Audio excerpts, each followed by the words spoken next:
আসসালামু আলাইকুম রহমতুল্লাহ। মানব সেবা হোমিও কেয়ারের পক্ষ থেকে আমি ডাক্তার মোহাম্মদ জিয়াউর রহমান সবাইকে জানাই আন্তরিক শুভেচ্ছা ও অভিনন্দন। আমি যে বিষয়টা নিয়ে এখন কথা বলবো তা হলো আর্নিকা মন্ড।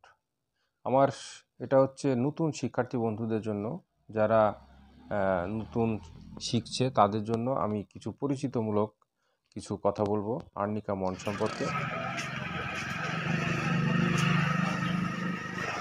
আর্নিকা মন্ড লিওপ্যাড ব্রেন নামক উদ্ভিদ থেকে প্রস্তুত। এটি আর্নিকা মন্ড হচ্ছে লিওপ্যাড ব্রেন নামক উদ্ভিদ থেকে প্রস্তুত। বিশেষ গুরুত্ব লক্ষণ হলো এই আর্নিকা মন্ড আঘাতজনিত পীড়া, যে আঘাত দীর্ঘদিনে পুরাতন হোক বা নতুন হোক। একটা গল্পর মতো আছে যে ব্যথার ধরন, স্পর্শকাতরতা, কেউ তাকে স্পর্শ করুক তা চায় না। হোমিওপ্যাথি কনসেপশন বইয়ের লেখক মোহাম্মদ আলাউদ্দিনের বর্ণনা মতে খুবই প্রিয় নাতিটা দৌড়ে আসছে নানির দিকে। নানির বাতের ব্যথা আছে, চিৎকার করে উঠবে, এই তুই এদিকে আসিস না। এটাই আর্নিকার ব্যথা। ব্যথা যদি না থাকতো তাহলে নানি নাতিকে বুকে জড়িয়ে ধরতেন। ভয়টা হচ্ছে ব্যথার জায়গাটা ছুঁয়ে দেবে, এতে আরও ব্যথা বেড়ে যেতে পারে। বিছানা শক্ত মনে হয়, পার্শ্ব পরিবর্তন করে শুইলে আরাম বোধ করে। রোগী সবসময় একা থাকতে চায়।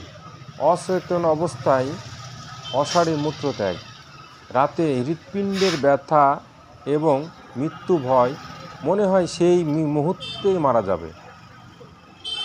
এর সাথে ভয় থাকলে আপনি আর্নিকা মন্ড দিবেন। আর্নিকা মন্ড প্রসবের পরপরই আর্নিকা প্রয়োগে প্রসবান্ধিক রক্তস্রাব এবং সূতিকা ক্ষেত্রের নানান উপসর্গ নির্বাচিত হয়। মাথা ও মুখমণ্ডল গরম কিন্তু শরীরের অন্যান্য অংশ শীতল। এটা হচ্ছে আর্নিকার লক্ষণ। আঘাতজনিত পীড়া, যে কোনো ধরনের আঘাত হোক, সেটা নতুন বা পুরাতন যাই হোক না কেন, আর্নিকাই তার প্রধান ঔষধ। আর্নিকা হলো প্রধান ঔষধ। অতিরিক্ত পরিশ্রমজনিত ব্যথায় আর্নিকা ফলপ্রদ। শরীরে কোনো স্থান থেঁতলে, কালশিরা পড়লে, মস্তিষ্ক অথবা মেরুদণ্ডের আঘাত লেগে অজ্ঞান হয়ে পড়লে আর্নিকা মন্ড প্রয়োগ করতে হবে। কিছু কিছু লক্ষণ আছে, নতুন শিক্ষার্থী বন্ধুরা মনে রাখবেন। একটা কথা মনে রাখা ভালো, মস্তিষ্ক অথবা মেরুদণ্ডে আঘাত লেগে অজ্ঞান হয়ে গেলে আর্নিকার সমকক্ষ কোনো ওষুধ নাই। মস্কে অথবা কোনো ভারী কিছু তুলতে গিয়ে হঠাৎ মাংসপেশিতে আঘাত লাগলে এবং সর্ব ধরনের আঘাতজনিত রক্তস্রাবে আর্নিকাই অব্যর্থ।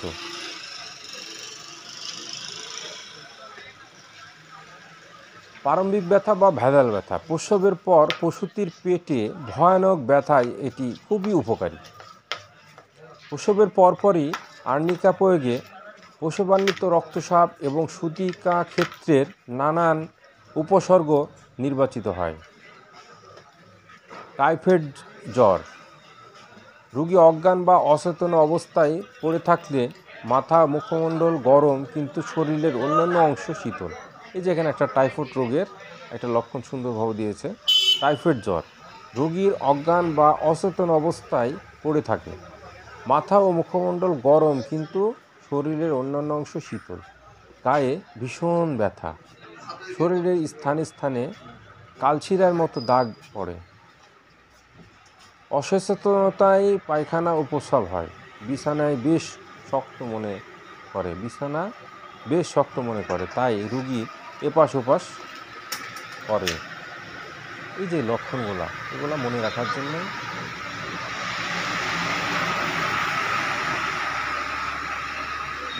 সবার জন্য খুব জরুরি। আচ্ছা, এবার হলো বাত। পুরাতন বাত রোগীদের আর্নিকা বিশেষ উপকারী। আক্রান্ত স্থান অত্যন্ত স্পর্শকাতর, কেউ কাছে আসলে অতিশয় ভয় হয়, নাতির মতন। যদি বেদনার স্থানটি আঘাত করে, এই জন্যই নাতিকে কাছে আসতে নিষেধ করছে নানি। বুঝতে হবে, এগুলো মনে রাখতে হবে। বৃদ্ধি: সামান্য স্পর্শে, নড়াচড়ায়, মদ্যপানে, স্যাঁতস্যাঁতে ঠান্ডায় বৃদ্ধি পায় এই রোগ। উপশম কিসে? শয়নে অথবা মাথা নিচু করে শয়ন করলে খোলা বাতাসে এই রোগের একটু উপশম হয়।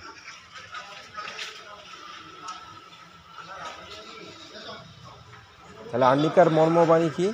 যে কোনো আঘাতজনিত পীড়ায় আর্নিকাই প্রধান ঔষধ। ব্যথার ধরনটা স্পর্শকাতর, বিছানা শক্ত মনে হয়, পার্শ্ব পরিবর্তন করলে আরামবোধ করে। প্রসবের পর আর্নিকা প্রয়োগ প্রসবান্বিত বিভিন্ন সমস্যা নিবারিত হয়।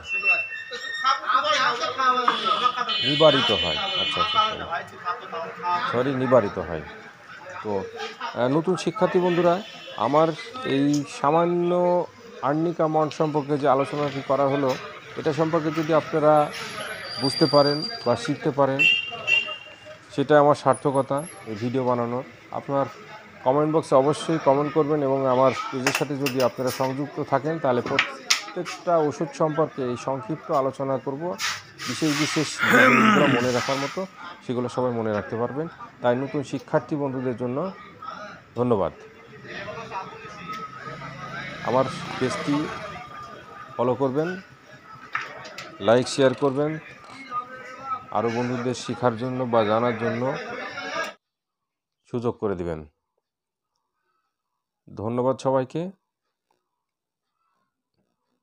আসসালামু আলাইকুম ওয়া রাহমাতুল্লাহ।